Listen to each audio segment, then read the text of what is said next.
Washington. The White House tried on Monday to lower tensions over House Speaker Nancy Pelosi's expected visit to Taiwan, which China has already said would be considered a serious provocation. There's no reason for this to escalate, National Security Council spokesperson John Kirby said at a White House briefing on Monday, reiterating that the Biden administration continues to endorse the One China policy. The Speaker has a right to visit Taiwan, and a Speaker of the House has visited Taiwan before without incident, as have many members of Congress, including this year, Kirby said. The world has seen the United States government be very clear that nothing has changed about our One China policy. The One China policy, which has been in place for decades, effectively concedes that Taiwan is a Chinese territory. Bound by a 1979 law to supply Taiwan with weapons, the U.S. has maintained an ambiguous position on whether it would come to Taiwan's aid in the event of a Chinese invasion. Beijing sees the self-governing island's independence movement as a threat, one it could potentially answer with military force, although Taiwan has not yet taken the step of formally declaring independence from its vastly more powerful neighbor. We don't support Taiwan independence, Kirby reasserted on Monday, a view that is consistent with that of previous administrations. Then Speaker Newt Gingrich visited Taiwan in 1997, the last House leader to do so. Since then, China's regional influence has only increased, as has its confidence as a superpower.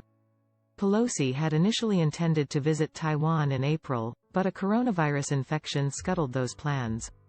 She is now expected to arrive in Taiwan on Tuesday. China bristled at the news. If the U.S. insists on going down the wrong path, China will definitely take resolute and forceful measures to firmly defend its national sovereignty and territorial integrity, a Chinese foreign ministry official said the day after her intentions were made public. The U.S. and its allies are still preoccupied with Russia's ongoing war in Ukraine.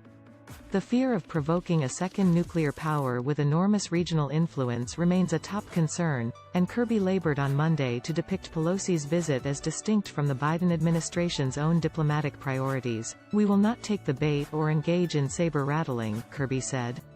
There is no reason it should spark some sort of conflict, he added of the Speaker's visit at another point during Monday's briefing. At the same time, we will not be intimidated, he said, acknowledging the immensely fraught geopolitical situation into which Pelosi may be venturing. During the past week, both China and Taiwan have held competing military drills. We're going to make sure that she has a safe and secure visit, because that's our responsibility, Kirby said. Pelosi is traveling to Asia on a military transport, giving the visit an official imprimatur the White House would prefer to downplay. Pelosi began her visit to East Asia with a trip to Singapore. Her itinerary includes stops in Malaysia, South Korea and Japan. Kirby professed not to know what her message might be if she does, as expected, make a stop in Taiwan. I can't speak for what Speaker Pelosi may say or do on this trip, he said.